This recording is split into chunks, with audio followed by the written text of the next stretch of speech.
Four in Your Corner investigation is revealing a lot of Florida students are sharing a lot more than tips using the state's new safety app for schools. Well, Fox 4 investigative reporter Katie LeGrone has found that app, which lets students anonymously report suspicious activity, is causing a lot of adult frustration, and we're all paying for it.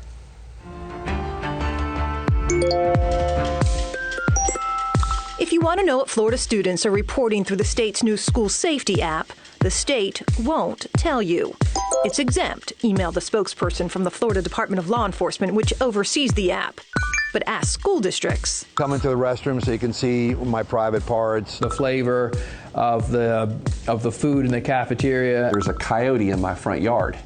Known as Fortify Florida, the app is intended to let students anonymously alert schools and law enforcement to potential trouble before it happens. Any tool that helps people report suspicious activity, we think is a positive thing. Inspired by the Parkland shooting, even the White House gave Florida a nod for it. Big priority, Florida is getting it done, tweeted President Trump. But while the phone app has generated over 6,000 tips statewide since it went live in 2018, it's just frustrating. Some school districts are now calling out its failures. We get a lot of erroneous tips that take up a lot of time. Where information was not deemed credible. Not as useful as it could be.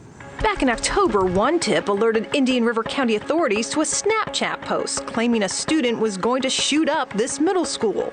Police spent all night investigating, searched the boy's home to discover it originated with a girl, angry over their breakup. We acted in the best interest of children. In Pasco County, of the 150 tips received, the majority turned out not to be credible. One even shut down an entire school, said its superintendent, Kurt Browning. When you do that, I will assure you that there was no education going on that day, no educating of students. The number of false alarms so consuming, Browning, who also leads the state's Superintendents Association, sent this text to the state's education boss, pleading for help. The number of kids entering bogus tips is consuming a great deal of resources. It is a total distraction for all of us.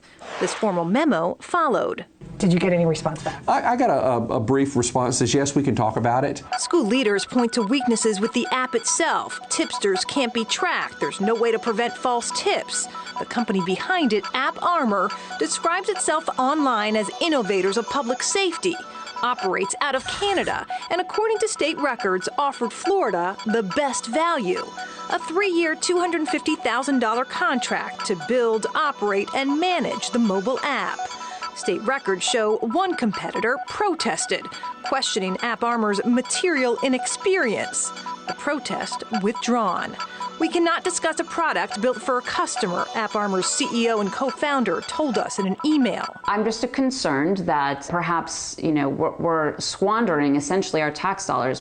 Kisa Shapiro is a gun violence prevention activist who works with schools and teens in Hillsborough County. She's heard enough concerns about the app, she has yet to endorse it and encourage students to use it. I don't feel that we've received enough information or positive feedback in order to say that this is working really well. While the state isn't commenting on concerns about the Fortify app, the bill also requires Fortify Florida to provide notification to users regarding potential criminal penalties for false reporting. Lawmakers are. A bill is moving through Tallahassee aimed at reducing the number of false tips. Everyone knew would come with an anonymous reporting app, but not at such a cost. It's just frustrating being the superintendent and having the responsibility to educate all of our kids, only to find out that it just takes a tip referencing a school and everything stops at that school.